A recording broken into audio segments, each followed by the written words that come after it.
Okay, Russell, tell me about when you first started publishing in English Teaching Professional. Right, well, I mean, I'd done a couple of articles. Basically, I was subscribed to the magazine, and so I just sent a few articles in, and they got published kind of sporadically. So I had one year, and then one a year later.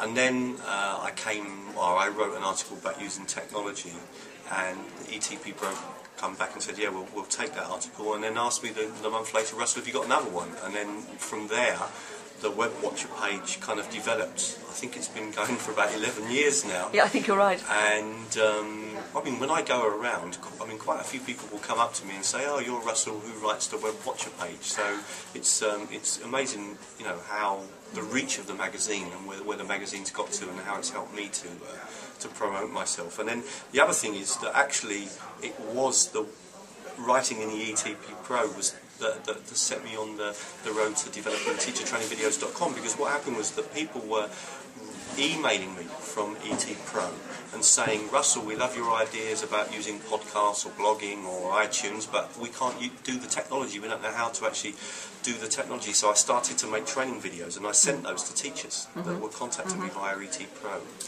And then people got back and said, oh, these videos are really good. And so I thought, well, okay, I'll put them onto a website. And then that started the whole idea of teachertrainingvideos.com. And it was that really took off, didn't it? Yeah, I mean, that is brilliant. I mean, I use them myself if I want to put together a PowerPoint presentation or anything like that. The first place I go is your website. Yeah.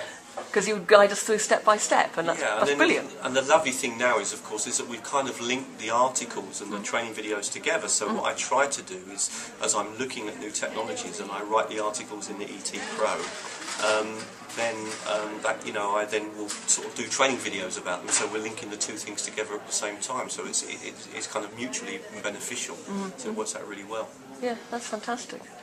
I mean, the other thing is as well that I think if you've done for example, you've written in one magazine, then it does actually help you to get access to other magazines as well. So it's a really nice, it's a really good base. Yes. You can say, well, I've already written such and such an article in this magazine, and you know, it really does give you opportunities to kind of move. Because I write in all sorts of places now. Though obviously the ET Pro is my kind of resident page, but I mean, it's helped me to open up other doors as well. Right. Since you started writing for us, you've actually changed your job. Yeah. Have you changed your focus at all? Are you looking at other areas to write in, or is it all still technology and web-based? No, I'm still in love with technology at the moment.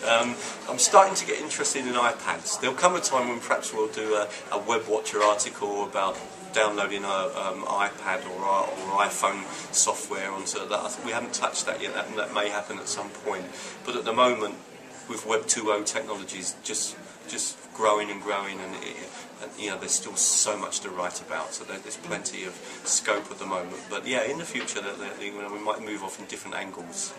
I must say I always enjoy editing your articles, because I have to check out all the websites, and you know, I've discovered so many fascinating things over the years trying them out, and I just think, gosh, you know, where do you get all your ideas from? Well, I mean, now it's really to do with all the connections that I've got through Twitter. So, you know, I follow a lot of people on Twitter, people that I know are very interested in technology, and so I'm, you know, as they tweet their ideas, I keep track of them, I put them into my favourites, and then when I've got time, I sit down and work through them all. So that's one of my key ways now of kind of keeping up with technology, being really connected in terms of Twitter. And the other way is I've got my favourite blogs that I like to look at, Larry Falazzo, Erzke's blog, Nick Peach's blog, and I work through those blogs probably every month. I will sit down and have a really good read and see if they've managed to find any gems that I can then write about.